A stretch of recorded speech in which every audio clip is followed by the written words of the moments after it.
স্বাধীনতা দিবসের দিন তৃণমূলের দখলে থাকা দলীয় কার্যালয় পুনরায় নিজেদের দখলে নিল কংগ্রেস। ঘটনাটি হরিশ্চন্দ্রপুর 2 ব্লকের দৌলতনগর গ্রাম পঞ্চায়েতের গোবরাঘাট এলাকার। কংগ্রেসের দাবি 1985 সালে প্রতিষ্ঠিত এই কার্যালয়টি 2019 সালে তৃণমূল নেতাকর্মীরা দখল করে নেন। দীর্ঘদিন ধরে কার্যালয়টির দখল নিয়ে দুই দলের মধ্যে টানাপোড়েন চলছিল।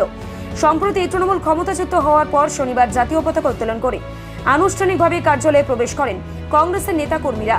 অনুষ্ঠানে উপস্থিত ছিলেন প্রদেশ কংগ্রেসের সহসভাপতি মোস্তাক আলম, মালদহ জেলা কংগ্রেসের সাধারণ সম্পাদক জিয়াউর রহমান চৌধুরী, হরিশ্চন্দ্রপুর 2 ব্লক কংগ্রেস সভাপতি মোহাম্মদ হানিফ সহ অন্যান্য নেতাকর্মীরা।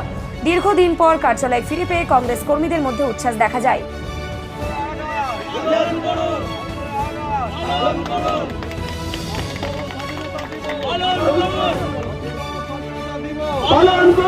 এবারে আমাদের কংগ্রেসের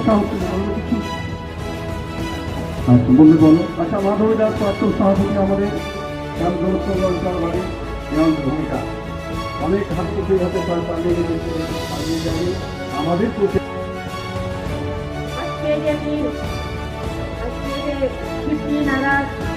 আমাদের সকলের স্মরণীয় দিন। আজকে আরেকটা দিন আমাদের যে কংগ্রেস কার্যালয়, এই কার্যালয় আমরা কিন্তু দীর্ঘ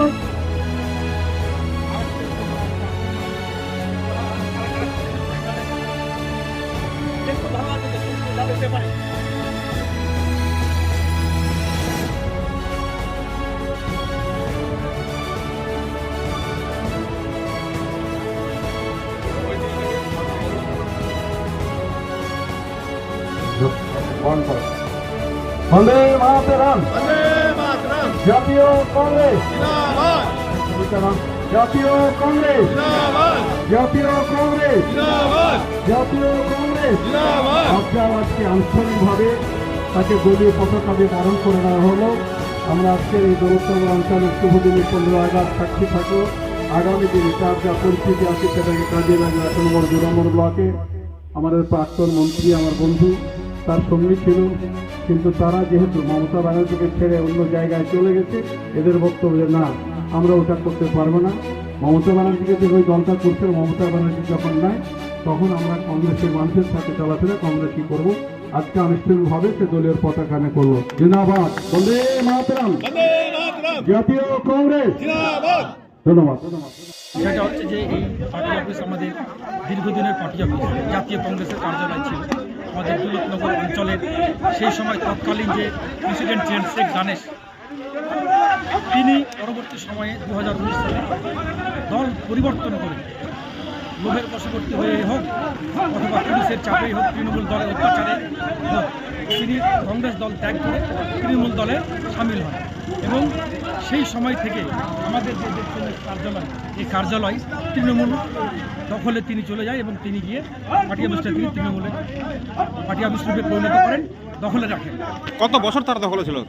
অলমোস্ট 2019 থেকে নিয়ে আজকে 2025-এর মানে 26-এর শুরুর দিকে অলমোস্ট 6 বছর মতো তৃণমূলের দখলে ছিল। আজকে সরকার পরিবর্তন হয়েছে, আমরা পুলিশকে বলেছি, পুলিশকে বলে আমাদের এখানকার যারা কর্মী, সেই কর্মীরা এবং আশেপাশে অঞ্চলের লোক সবাই এখানে এসে আমাদের সেই পার্টি অফিস আজকে আমরা দীর্ঘ 6 বছর পর পুনরুদ্ধার করলাম। এবং যারা দখল করেছিল আজকে সেহেতু তারা মানে কী বলবো, বাবা যেমন থাকে না তেমন তৃণমূলে যেমন বাবা নেই মা নেই, তাই তারা আজকে যারা দখল করেছিল তারাও আজকে কিন্তু আমাদের এই দলে সামিল হওয়ার জন্য ইচ্ছা প্রকাশ করেছে। এখানে খুব শান্ত শৃঙ্খলা বজায় রেখে খুব সুন্দরভাবে আমরা আজকে সেই পার্টি অফিস আমরা দখল করলাম। তারাও আজকে যারা দখল করেছিল তারাও আজকে কোঅপারেট করেছে এবং পুলিশও সহযোগিতা করেছে। হরিশ্চন্দ্রপুর থানার আইসি, তিনাকে আমরা ধন্যবাদ জানাবো। এবং যারা দখল করেছিল তারাও কিন্তু সহযোগিতা করেছে এবং গোটা দৌলতনগর অঞ্চলের মানুষ, পাশে আমাদের ভালুকা অঞ্চল এবং ইসলামপুর অঞ্চল, সেই সব অঞ্চলের মানুষও আজকে এসে আমাদেরকে সহযোগিতা করেছে এবং সেই পার্টি অফিস জাতীয় কংগ্রেসের কার্যালয় আজকে আমরা কিন্তু পুনরুদ্ধার করলাম। কংগ্রেস এতে কতটা শক্তি বা উজ্জীবিত হলো? দেখুন, একটা পার্টি অফিস যেখান থেকে পার্টি পরিচালিত হয়, যে কোনো অঞ্চলে, যে কোনো ব্লকে, যে কোনো জায়গাতে, সেই যে কার্যালয় সেটা দখলে ছিল। ফলে মানুষ আজকে কিং কর্তব্য বিমূঢ়, এদিক ওদিকে ছড়িয়ে ছিটিয়ে ছিল। পার্টি অফিসটা পুনরুদ্ধার হওয়াতে আমরা আশাবাদী সবাই সম্মিলিত হবে এখানে বসে তাদের পার্টির যে কার্যক্রম পার্টির সেই কার্যক্রম পরিচালনা করতে পারবে, তাতে আমাদের দল আগামী দিনে শক্তিশালী হবে। এবং এখান থেকে আমরা সংকল্প নিচ্ছি আগামী 2029-এ রাহুল গান্ধীকে আমরা প্রধানমন্ত্রী করে তারপরে আমরা নিস্তারিত হতে চাই। নাম বলবেন? আমার নাম জিয়াউর রহমান চৌধুরী, আমি মালদা জেলা কংগ্রেসের জেনারেল সেক্রেটারি ও পশ্চিমবঙ্গ রাজ্য যুব কংগ্রেসের জেনারেল সেক্রেটারি। আমাদের দৌলতনগর অঞ্চল কংগ্রেসের এই যে পার্টি অফিস, প্রয়াত আমাদের শেখ দানেশ অঞ্চল সভাপতি ছিলেন, সেই সহ জিন্নাতদা আমাদের সিনিয়র ম্যান ছিলেন, নেই। লক্ষ্মীদা জেলা পরিষদ মেম্বার ছিল, সেও নেই। আরও অনেকেই ছিল আমাদের সাথে, আতাও ছিল, ওরা সব নেই, আজকে পৃথিবী ছেড়ে চলে গেছে। 1995 সালে ভিত গাড়া হয়েছিল। আস্তে আস্তে দলীয় কর্মীদের চাঁদা ফাঁদা তুলে তুলে পাকা ঘর করা হয়েছিল। যখন 2019 সালে মৌসম নূর কংগ্রেস ছেড়ে চলে যায়, তার আগেই এরা কিছুদিন আগে তৃণমূল পার্টির অত্যাচার উত্তাপ, তখন যা হয় মানুষ লোভে মমতা ব্যানার্জির দিকে না গেলে জান বাঁচবে না, যাদের একটু দুর্বল হাত, আমরা কোনোদিন ভয় পাইনি করি। মধ্যখান থেকে নিয়ে সেই অফিস টিএমসি সব জায়গাতে বহু দখলও করে নিচ্ছিল, কারো এটা দখল করেছিল। যাই হোক, আমাদের পরবর্তী ধাপে আমাদের আবুল কাশিম আজকে আমাদের মাঝে নাই, তিনিও পুলিশকে বলেছিলেন, ভালো কথা একজন ছিল পুলিশ, 2 নম্বর পুলিশ, তো ও কিছু হেল্প করেনি। বর্তমানে প্রেজেন্ট আইসি সাহেবকে আমরা বললাম যে আমাদের এই হচ্ছে ডিড, এই সব কিছু আছে, যারা আছে আমার ঝগড়াঝাঁটির কোনো গল্প নাই।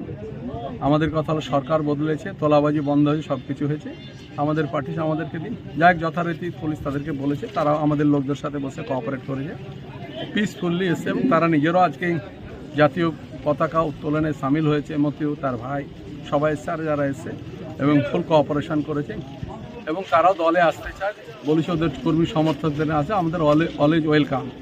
কারণ আমরা শেখ দানেশ যখন মারা গেছিলেন, আমি আমাদের হানিফ মাস্টার ব্লক সভাপতি, এখানকার মোবাইদুল অঞ্চল কংগ্রেস সভাপতি, আমাদের দলনেতা ছিল তাসদুল, নজরুল সহ সবাই ছিল, আমাদের হজরত ছিল, সবারই সাথে ভালো ডিসিশন ছিল, মোবাইদুল ছিল, সবাই ছিল। তো মানুষ কারো হয়তো হাড় দুর্বল থাকে, সেই দিক ওদিক যেতে পারে।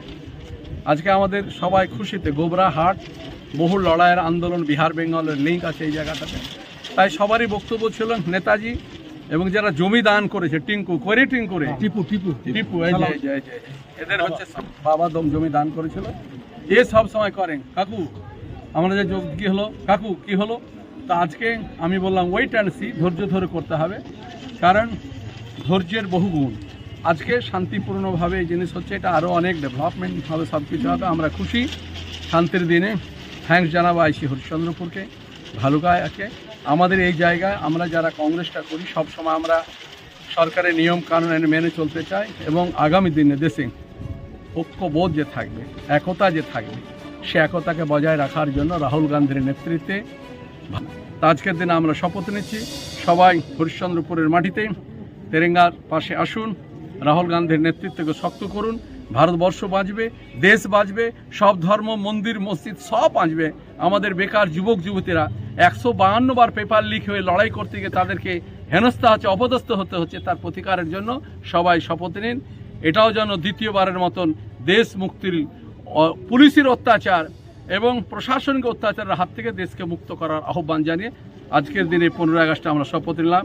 ভালো থাকুন সকলে, ধন্যবাদ, জয় হিন্দ, বন্দে মাতরম।